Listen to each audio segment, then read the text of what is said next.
जय हिंद मित्रांनो, स्वप्न खाकीचं या चॅनल मध्ये आपल्या सर्वांचं सहर्ष स्वागत आहे। तर बघा मित्रांनो, शेवटचा दिवस राहिलेला आहे फॉर्म भरण्यासाठी। तर तुम्ही फॉर्म भरला नसेल तर फॉर्म भरून घ्या। आणि जर तुमच्या मनामध्ये हा प्रश्न असेल की आम्ही आता फॉर्म कुठे भरला पाहिजे, शेवटचा एक दिवस राहिलेला आहे, जिल्हा निवडायला प्रॉब्लेम होत असेल, मेरिट कोणत्या जिल्ह्याची किती लागेल किंवा त्या जिल्ह्यामध्ये खूप जास्त फॉर्म आलेले आहेत, पुणे जिल्ह्यामध्ये कमी फॉर्म आलेले आहेत, आम्ही कमी फॉर्म ज्या ठिकाणी कमी फॉर्म आले आहेत त्या ठिकाणी फॉर्म भरावा की जास्त फॉर्म आले त्या ठिकाणी भरावा, जागा कमी आहेत तिथे भरला पाहिजे का जागा जास्त आहेत तिथे भरलं पाहिजे, ह्या सगळ्या तुमच्या प्रश्नाचं उत्तर या व्हिडिओमध्ये तुम्हाला मिळून जाईल। मित्रांनो, व्हिडिओ शेवटपर्यंत बघा। नवीन असाल तर चॅनलला सबस्क्राईब करा आणि एक लाईक नक्की करा। तर चला आपण करू व्हिडिओला सुरुवात। तर बघा मित्रांनो, शेवटचा एक दिवस आहे फॉर्म कुठे भरावा। अजून सुद्धा मुलांना एक गोंधळ निर्माण झालेला आहे, नेमका फॉर्म कुठे भरावा। त्याचबरोबर मित्रांनो 30 दिवस होऊन जात आहेत, तर हे मित्रांनो आणि कोणता जिल्हा निवडावा ह्यामध्येच त्यांनी गोंधळून गेलेले आहेत। तर बघा, त्यांना जे वाटतं की बाबा मेरिट किती लागेल, कटअप किती लागेल, त्याचबरोबर फॉर्म जर जास्त आले आहेत त्या ठिकाणी आम्ही फॉर्म टाकावे की नाही। आता मुलं 1 2 3 जिल्हे निवडले असतात, त्याच्यामध्ये त्यांना वाटतं का कोणत्या जिल्ह्यामध्ये किती फॉर्म येतील ते बघून आम्ही फॉर्म भरला पाहिजे, जेणेकरून आम्हाला कमी मेरिट लागेल। पण हे असं करणं हे योग्य आहे का मित्रांनो? हे योग्यच नाही। तुमची जर तयारी पूर्ण असेल तर हे बघायची काही गरज नाही।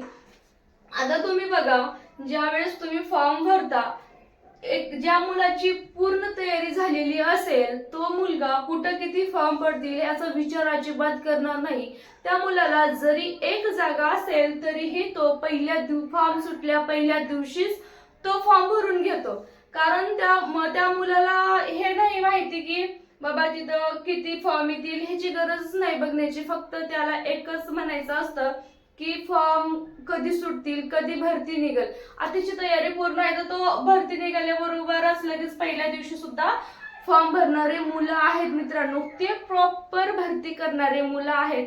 त्यांना माहिती आहे, त्यांना स्वतःवर विश्वास आहे आणि त्यांना वाटतं की आमची लेखी चांगलं 90 85 प्लस लेखी आहे, ग्राउंड 40 45 ग्राउंड आहे, आम्ही लागू शकतो, हे स्वतःवर त्यांना विश्वास असतो आणि त्यांची तयारी तशी असती। म्हणून त्यांना काय माहितीये, त्यांना ह्या बाकीच्या कुठं किती फॉर्म आले किंवा कुठलं किती मेरिट लागले ह्याच्यावर काही घेणं देणं नसतं। त्यांना फक्त एकच गोष्टीचं घेणं देणं असतं की आमचे 130 किंवा 135 120 25 मार्क कसे येतील। आता कॅटेगरीचे असतील, कॅटेगरीमध्ये कोणी असेल तर 120 25 जर त्यांनी ओपन मधून असतील तर त्यांना 130 35 आम्ही कसे घेता येईल। मग शेवटी मेरिट तुमची 115 ची लागू द्या ना 120 ची लागू द्या, काही घेणं देणं नसते मित्रांनो। आम्हाला फायनल इतके घ्यायचं आहे, त्याने टार्गेट जर ठेवून अभ्यास केला, ग्राउंड केला, तर बाकी मुलांना कुठे किती फॉर्म आलेले आहेत किंवा मेरिट किती लागेल, आम्ही लेखीसाठी बसेन का नाही, ह्या कोणत्याच गोष्टीचं घेणं देणं नसतं। म्हणून भरपूर मुलं ह्या पद्धतीनं अभ्यास ग्राउंड करून आपल्या स्वतःवर विश्वास ठेवून फॉर्म भरतात।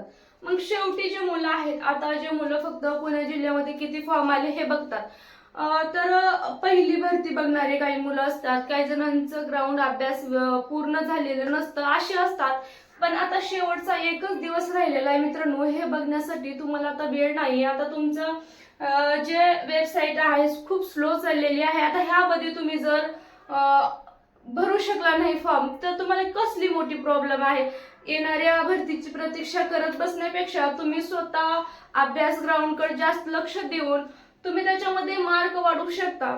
तर बघा, आता मुलांचं म्हणणं असतं की मेरिट किती लागेल ग्राउंडसाठी, तर हे मेरिट आता तुम्हाला समजणार नाही। ते ज्या वेळेस भरतीला मुलं उतरतील त्यावेळेस तुम्ही ते मेरिटचा विचार करायचा। आता फक्त कोणत्या जिल्ह्यात तुम्हाला जिल्हा निवडलाय त्या जिल्ह्यामध्ये फॉर्म टाकून घेऊन तुमच्या जर 40 ग्राउंडला मार्क येत असतील तर तुम्हाला ह्याच्यामध्ये 3 ते 4 मार्क किंवा 4 ते 5 मार्क कसे प्लस करता येतील आणि तुमचं ग्राउंड 40 चं 45 लाख कसं घेऊन जाता येतील याच्याकडे तुम्हाला सध्या लक्ष द्यायचं आहे. त्याचबरोबर तुमची लेखी जर 70 75 असेल तर तुम्हाला लेखी 85 80 प्लस, तुम्हाला 90 प्लस हे कसं घेऊन जाता येईल ह्याच्याकडे तुम्हाला आता लक्ष द्यायचे मित्रांनो. कारण आता ग्राउंड आणि तुमचं लेखी हे महत्वाचे आहे. आता तुम्हाला कोणता ना कोणता जिल्हा निवडायचा आणि त्याच्यामध्ये तुम्हाला फॉर्म टाकून द्यायचा आहे.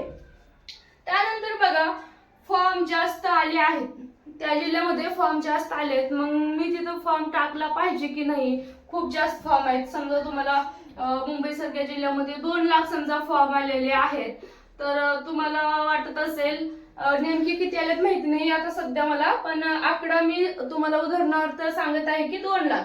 ह्याच्या पुढे किंवा ह्याच्या मागे आकडा येणार आहे मुंबईचा इथपर्यंत येईल. तर बघा, कारण मुलं दुसरीकडे सुद्धा भरपूर फॉर्म भरलेले आहेत, तर तुम्हाला समजा 2 लाख फॉर्म जर पडलेले आहेत तुम्हाला माहिती आहे, मग खूप जास्त फॉर्म तिथं पडल्यात, मी जाणार नाही किंवा तिथं खूप कॉम्पिटिशन आहे, तुम्हाला जर असं वाटत असेल तर सांगा मित्रांनो, तुम्ही एक लक्षात घ्या, इथं 2 लाख जर फॉर्म आहेत तर हे सगळे प्रॉपर भरती करणारे आहेत का, याच्यामधले सगळे प्रॉपर भरती करणारे आहेत का हे सुद्धा तुम्ही समजून घ्या. कारण स्वतःवर आत्मविश्वास असणं सुद्धा खूप गरजेचं आहे. तुम्हाला जर वाटत असेल तुम्ही लागू शकता, तुमच्यामध्ये ती कॅपॅसिटी आहे आणि तुम्ही ते करू शकता, मग तिथं फॉर्म 2 लाख प्लस नाही मित्रांनो, 10 लाख सुद्धा आलं तर तुम्ही ते करू शकता. आणि स्वतःला कधीच कमी समजू नका. तुम्हाला वाटत असेल 2 लाख येऊ दे की 10 लाख येऊ दे, बाबा मला एक जागा घ्यायची आणि मला काही करून तिथं लागायचं आहे, तुम्ही स्वतःमध्ये असं एक ठरवा आणि अभ्यास ग्राउंड करा.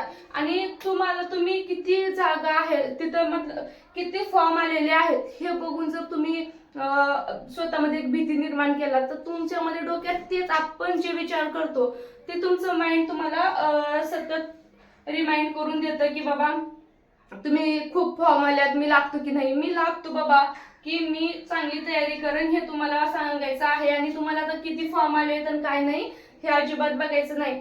त्याचबरोबर बघा, फॉर्म कमी आहेत, मग मी तिथं फॉर्म भरला पाहिजे का, कमी फॉर्म आले त्या जिल्ह्यामध्ये मग मी लागू शकतो असंही काही नाही. जिथं तुम्ही जास्त फॉर्म म्हणून भरलाय आणि तिथं सगळे प्रॉपर भरती करणारे येणारच आहेत का असं काही नाही, की तुम्ही तिथे सुद्धा लागू शकता.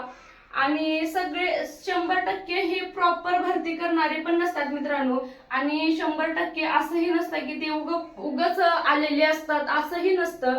त्याच्यामध्ये कमी फॉर्म जर आले तर तिथं सुद्धा तुम्हाला 100 विद्यार्थी आहेत आणि त्या 100 विद्यार्थी आहेत समजा, आणि त्याच्यामध्ये भरतीचं काय त्यांना एवढं नॉलेज नाही किंवा त्यांची एवढी तयारी नाही, पण फक्त त्याच्यामध्ये तुम्हाला एक 20% विद्यार्थ्यांची चांगली तयारी आहे असं असेल तर मग तुमचं कॉम्पिटिशन 20% सोबत आहे, ह्या 100% सोबत नाही मित्रांनो, हे समजून घ्या सुरुवातीला तुम्ही. आणि कमी जर जागा आहेत तिथं समजा फॉर्म कमी पडले, तुम्हाला इथं 40% फॉर्म पडलेले आहेत आणि याच्यामध्ये तुम्हाला 30% विद्यार्थी प्रॉपर तयारी करणारे जर आहेत तर तुम्हाला इथे 30% सोबत कॉम्पिटिशन आहे. मग कमी फॉर्म आहेत की जास्त फॉर्म आहेत आणि तिथं भरू इथं भरू, ह्याचं तुम्हाला ह्याच्यावरून अवलंबून नाही, फक्त ह्याच्यावर आहे की कुठं कशी मुलं आहेत. त्याच्यासाठी तुम्हाला आता एक मुलाला विचारायचं आहे का की तुमची तयारी कशी आहे, तुम्ही प्रॉपर भरती करताय का, काहीच नाही. फक्त तुम्हाला स्वतःला समजावायचं आहे किंवा 125 प्लस किंवा 130 प्लस मला कसे घेता येईल. सध्या स्वतःचं कॉम्पिटिशन मित्रांनो स्वतः सोबतच आहे, हे तुम्ही लक्षात घ्या. आता वेळ न वाया घालता तुम्ही लगेच जाऊन फॉर्म भरून घ्या आणि अशा प्रकारे नक्कीच तयारी करा. आणि बघा मित्रांनो, तारीख वाढून भेटेल की नाही हे सांगता येणार नाही, भेटू शकते आणि नाही भेटू शकेल. आता 1 दिवस आहे, तारीखकडे लक्ष नका देऊ.